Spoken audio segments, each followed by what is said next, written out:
car. It's a Dodge car, but Chrysler owned Dodge, and what Chrysler wanted to do was to have a car that really went back to basics.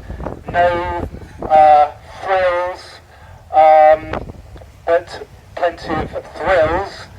And also they wanted a car to be somewhat of an antidote to the rather complicated cars, the supercars coming from Italy, with burdensome electronics and also rather temperamental thoroughbred engines. So what you got here was a car with very little in the way of electronics and very little in the way of creature comforts. It has no windows, it has a very basic rag top that you just pop onto the top. Most of them blow away anyway when you put your foot down and drive the car quickly, so most Vipers you'll see without a roof. I mentioned Carroll Shelby earlier on. This is another car that Mr. Shelby was involved with, bearing in mind the AC Cobra. If you think about it, there are one or two similarities. The V10 engine was actually derived from a truck engine, or tractor as they call them in America. The rigs that would pull the articulated trailers were driven by Dodge-produced V10 engines. It was somewhat ironic that the Chrysler Group owned Lamborghini at the time when it was developing the Viper, and actually Lamborghini worked on the engine of this car. The car's made of plastic, it's light, which means it can go faster. Other interesting design features to note that it has its exhaust vented at the side. Be very careful if you're wearing shorts when you get out of the car, but it does get hot. Just like any venomous reptile, the Cobra, if you do not treat it carefully, it will bite you, especially in the wet. Now the Ford Mustang. What can I say about the Ford Mustang? Probably one of the most important Fords of the 20th century, if not all time. Hugely successful car when it was launched. This is a 1966 car. We actually have 3 Ford Mustangs in our collection. We have 2 early cars. We also have a 2005 GT, one of the so-called retro reincarnations that seem popular over the last couple of decades, including the Beetle and the Fiat 500 as well. This one is running a V8 engine, 4.7 litres, giving about 220 brake horsepower and a top speed of about 120. You wouldn't really want to drive that car very fast. I've driven it myself. The steering is very light and wallowy. It's a bit like driving a ship down the road. But boy, do you look good in it. Well, I thought I did when I was driving it. The Mustang was launched in 1964 and it was an instant success. This was the brainchild of a chap called Lee Iacocca, who was the head of Ford at the time, and he knew just what the market wanted. What you got with the Ford Mustang at the time of launch was a long list of options of different sizes of engines, from a 6-cylinder to a V8, different wheel sizes, different gearboxes, even different braking systems. Basically you had a whole different menu of options that you could choose from to suit what you wanted and also to suit your pocket. Within 5 months of being launched, the Ford Mustang was America's 3rd favourite car, and it sold in huge amounts. Now, as a footnote to this success story, Mr.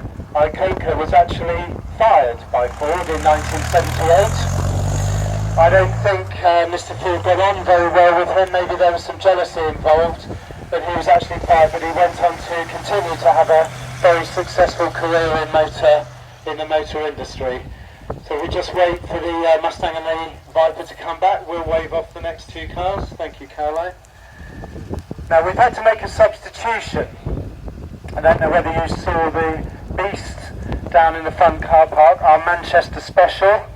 We had that running this morning, but I'm afraid to say that the car has developed problems. I'll just quickly explain. It is a one-off car. It's built on a 1928 lorry chassis, and it's driving a 27-litre Meteor tank engine, a V12 engine, and that's derived from the Merlin engine, the Rolls-Royce Merlin engine that became ubiquitous in the Second World War and drove the Spitfire and Lancaster bombers. Unfortunately, the car did develop problems, so we've had to substitute it with a rather nice Bentley. Now, Ford Sierra, most of us would probably know what a Ford Sierra is, but I bet you've not seen one like this before. It's interesting that Sierras were made in huge numbers at the time. They were the kind of repmobile, very popular cars, and yet you hardly see them on the road today. This one is absolutely a run-off. I don't know if you managed to have a look at the car. It doesn't really sound very sporty, and I'll explain why. Sounds a bit like a VW if you ask me. If you have a look at the front of the car, there is an engine in there, and that is a cutaway engine, so you can see inside it of the original engine, which is a 1987 straight 4 Ford engine.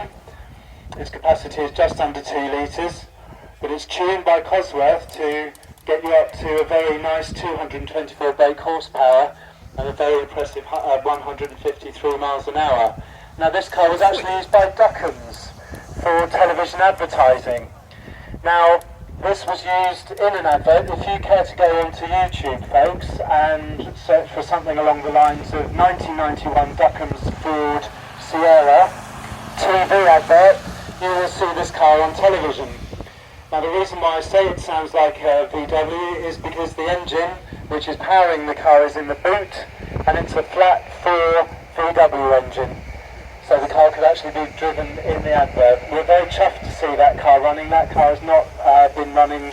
I think the last time that ran was over a decade ago. Jeez.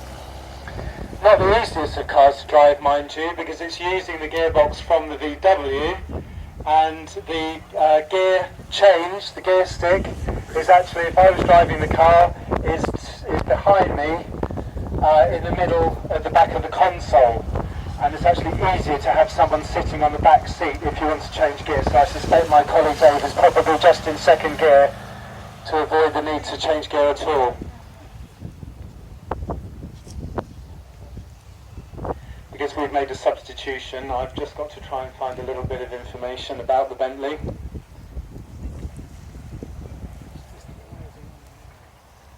Thanks, Caroline. And so the Bentley, you may notice that it's got ribbons on it. Now, we don't make a thing of putting ribbons on our cars. That's because this is one of our wedding fleet, and this is a car in our collection that actually works